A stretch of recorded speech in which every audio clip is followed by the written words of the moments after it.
से उन्हें विदा किया था। अहमदाबाद एयरपोर्ट जाने से पहले अपने घर में वो परिवार के सदस्यों को गले लगाती नजर आई थीं। उनके पिता और भाई तो उन्हें एयरपोर्ट तक छोड़ने भी आए थे और इस दौरान वो काफी खुश दिख रही थीं। वो अहमदाबाद से लंदन जाने के लिए एयरपोर्ट पर एयर इंडिया की फ्लाइट AI 171 में सवार हुई थीं, लेकिन प्लेन के उड़ान भरने के बाद बड़ा हादसा हो गया और उनकी जान चली गई। 18 जनवरी को राजस्थान के बालोतरा की रहने वाली खुशबू राजपुरोहित की शादी हुई थी। उनके पति लंदन में रहते हैं और पेशे से डॉक्टर हैं। वो राजस्थान के जोधपुर के रहने वाले हैं और खुशबू राजपुरोहित शादी के बाद पहली बार उनसे मिलने के लिए लंदन जा रही थी, लेकिन प्लेन हादसे में उन्हें भी अपनी जान गंवानी पड़ी और उनकी मौत के बाद उनके घर में मातम पसर गया, क्योंकि इस विमान हादसे में एक साथ इस परिवार के 2 बच्चों की जान चली गई। अहमदाबाद में जो विमान हादसे का शिकार हुआ उसमें उदयपुर के मार्बल कारोबारी पिंकू मोदी के दोनों बच्चे शुभ और शगुन मोदी भी सवार थे। बताया गया कि दोनों भाई बहन अहमदाबाद से लंदन घूमने के लिए जा रहे थे, लेकिन उनका विमान क्रैश हो गया। घटना की जानकारी मिलते ही उनके परिवार पर दुख का पहाड़ टूट पड़ा। परिवार वालों के मुताबिक शुभ और शगुन मोदी दोनों ने कुछ दिन पहले ही MBA की पढ़ाई पूरी की थी और वो अपने पिता के मार्बल कारोबार में हाथ भी बटा रहे थे, लेकिन विमान हादसे की खबर से उनके परिवार में मातम पसर गया। परिवार के सदस्य तुरंत उदयपुर से अहमदाबाद पहुंच गए। शुभ और शगुन मोदी के अलावा उदयपुर के ही 2 और लोगों की भी मौत इस हादसे में हो गई। देखिए, बोइंग का ड्रीमलाइनर कैसे क्रैश हुआ इसका सिग्नल आखिरी पलों के वीडियो दे रहे हैं, लेकिन इस विमान हादसे की सबसे बड़ी वजह की जांच अभी बाकी है।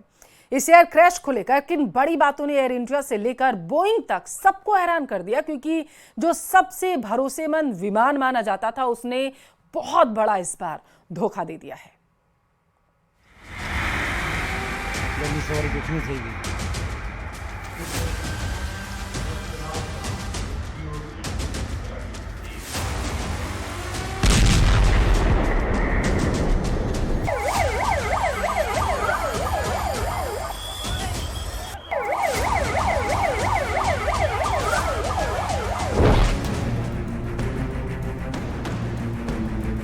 एयर इंडिया के 787 ड्रीमलाइनर का ये बहुत ही दुखद अंत साबित हुआ।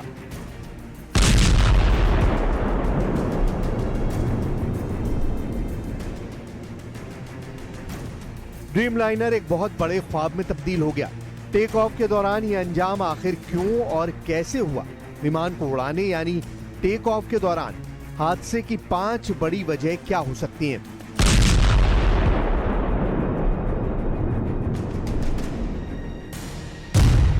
पहला है इंजन का फेल हो जाना।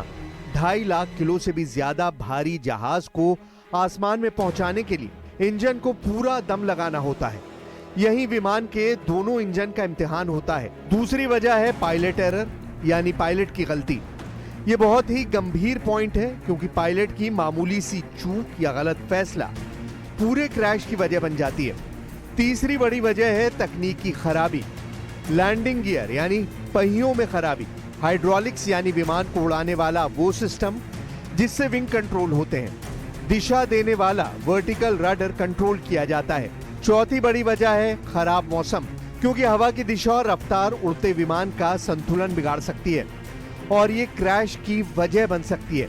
पांचवी बड़ी वजह है रनवे पर अवरोध, यानी कि ऐसी कोई रुकावट जिससे बचने के लिए पायलट को अचानक कोई फैसला लेना होता है। इससे टेक ऑफ की जरूरी रफ्तार पर असर पड़ सकता है।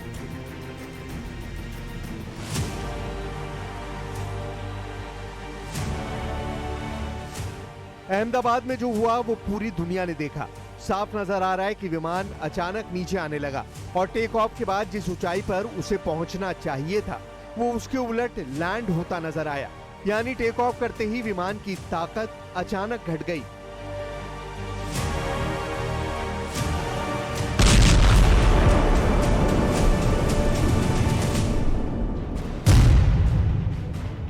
एयर इंडिया की अहमदाबाद लंदन फ्लाइट दोपहर 1:38 पर उड़ान भरती है। बोइंग 787 ड्रीमलाइनर में क्रू को मिलाकर 242 लोग सवार होते हैं। टरमैक यानी पार्किंग एरिया छोड़ने के बाद टेक ऑफ और फिर कुछ देरी में विमान 625 फीट की ऊंचाई हासिल करता है, लेकिन अचानक विमान नीचे आने लगता है और फिर क्रैश हो जाता है। 787 ड्रीमलाइनर बोइंग का एक शानदार और सबसे आधुनिक विमान माना जाता है। लेकिन इस क्रैश ने ड्रीमलाइनर को बहुत बुरे सपने में बदल दिया है।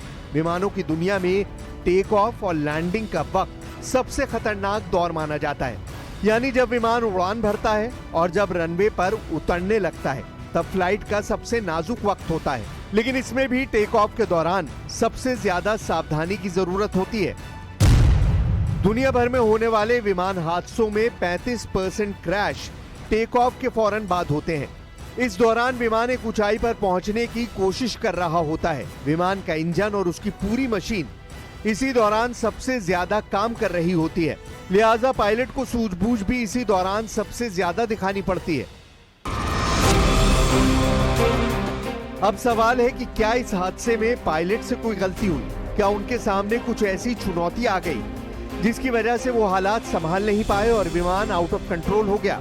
विमान में सवार सभी 242 लोगों की मौत भारत में हवाई यात्रा करने वालों और पूरे नागरिक उड्डयन महकमे के साथ एयर इंडिया और बोइंग कंपनी के लिए भी बहुत बड़ा झटका है। इसकी जांच कई पहलुओं से होगी, जिसमें एयर इंडिया से लेकर बोइंग और सरकार की तरफ से भी कई टीम शामिल होंगी। विमान का पूरा रिकॉर्ड खंगाला जाएगा और इसमें अब तक आई तमाम दिक्कतों को लेकर हर पहलू की जांच होगी।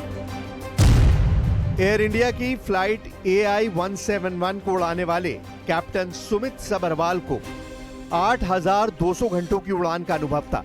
उनके सहायक के तौर पर फर्स्ट ऑफिसर क्लाइव कुंदर थे, जिन्हें 1,100 घंटों की उड़ान का अनुभव था। बताया जा रहा है कि कैप्टन सुमित सबरवाल ने इमरजेंसी कॉल की थी। उन्होंने एयर ट्रैफिक कंट्रोल को मेडे कॉल भी की, जो आपातकाल में सिग्नल देने के लिए विमान के पायलट रेडियो पर मैसेज करते हैं। ATC ने पलटकर जवाब दिया, तब विमान से कोई प्रतिक्रिया नहीं मिली, यानी तब तक विमान गिर चुका था। अहमदाबाद और लंदन की फ्लाइट 9 घंटों से भी ज्यादा की है और इस दौरान विमान करीब 7,000 किलोमीटर का सफर तय करता है। इसका मतलब है कि लंबी उड़ान के लिए विमान में फ्यूल टैंक भी पूरी तरह भरा होगा। इसलिए जब ये क्रैश हुआ तो पूरा ईंधन ऐसा जला कि सैकड़ों मीटर के दायरे में किसी भट्टी में आग लग गई हो। यानी जितनी तबाही विमान के यात्रियों के साथ हुई, उतना ही नुकसान उन लोगों का हुआ जो क्रैश साइट पर मौजूद थे। इस पूरे हादसे में बोइंग 787 ड्रीमलाइनर को समझना बहुत जरूरी है। इस हादसे से पहले एयर इंडिया के पास 27 ड्रीमलाइनर विमान थे, अब 26 बचे हैं। इनमें 248 यात्री सवार हो सकते हैं। ये 13,500 किलोमीटर की रेंज तक उड़ सकता है। विमान की लंबाई 57 मीटर होती है, जबकि पंखों का दायरा 63 मीटर में होता है।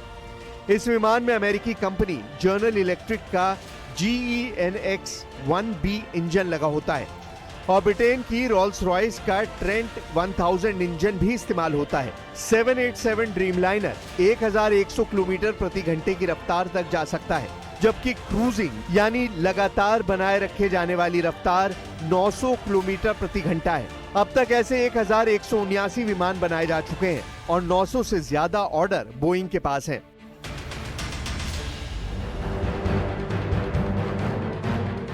यह है विमान की टेल यानी पूंछ का वो हिस्सा जहां APU इंजन लगा होता है, यानी ऑक्सिलरी पावर यूनिट। यह इंजन ही विमान में बिजली की सप्लाई करता है।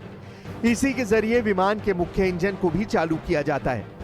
हादसे की जगह विमान का यही एक हिस्सा है जो पहचाना जा सकता है, जबकि विमान का फ्यूजलाज यानी बाकी की पूरी बॉडी धमाके में राख बन चुकी है। सवाल यह भी है कि उड़ान के दौरान और टेक ऑफ के वक्त बोइंग 787 ड्रीमलाइनर की रफ्तार कितनी थी? इसे 3 तरह से बांटा गया है। V1 रफ्तार, इस स्पीड पर विमान को रनवे पर दौड़ाया जाता है। VR रफ्तार, इस स्पीड पर विमान रनवे से पूरी तरह ऊपर उड़ जाता है, यानी हवा में उड़ जाता है। V2 रफ्तार, इस स्पीड पर विमान को टेक ऑफ के लिए उठाया जाता है। उसका अगला हिस्सा ऊपर होता है, यानी हवा में उड़ जाता है। ये तीनों रफ्तार विमान के वजन और रनवे की लंबाई पर भी निर्भर करती है। इसी के हिसाब से विमान को टेक ऑफ कराया जाता है। इसमें कोई शक नहीं कि एयर इंडिया की Ahmedabad London flight take off के दौरान ही क्रैश हुई है और रफ्तार की बारीकियों को समझकर ही जांच की जाएगी। विमान के ब्लैक बॉक्स से लेकर आखिरी वक्त पर रेडियो मैसेज तक हर बात को बारीकी से समझा जाएगा। हर तकनीकी बात जो विमान की उड़ान के दौरान दर्ज हुई है, उसके जरिए ही किसी निष्कर्ष पर पहुंचा जाएगा। अब ऐसे हादसों को लेकर एक और जानकारी देखिए, जो ऐसे हादसों की वजहों को और बेहतर तरीके से समझा सकती है। ICAO यानी इंटरनेशनल सिविल एविएशन ऑर्गेनाइजेशन के मुताबिक टेक ऑफ के दौरान 65% हादसे इंसान की गलती की वजह से होते हैं। इसे पायलट एरर कहा जाता है। 20% हादसे तकनीकी कारणों की वजह से होते हैं, यानी इंजन खराब होना, फ्लाइट कंट्रोल सिस्टम बिगड़ जाना, हाइड्रोलिक्स नाकाम होना। 10% हादसे खराब मौसम की वजह से होते हैं, जबकि 5% हादसे रनवे पर कोई रुकावट या अवरोध की वजह से होते हैं। अहमदाबाद में हुए हादसे में खराब मौसम जैसी कोई बात नजर नहीं आती। यहाँ तकनीकी कारण हो सकता है, पायलट की गलती हो सकती है, या फिर किसी परिंदे की वजह से इंजन में खराबी या कोई दूसरा कारण हो सकता है।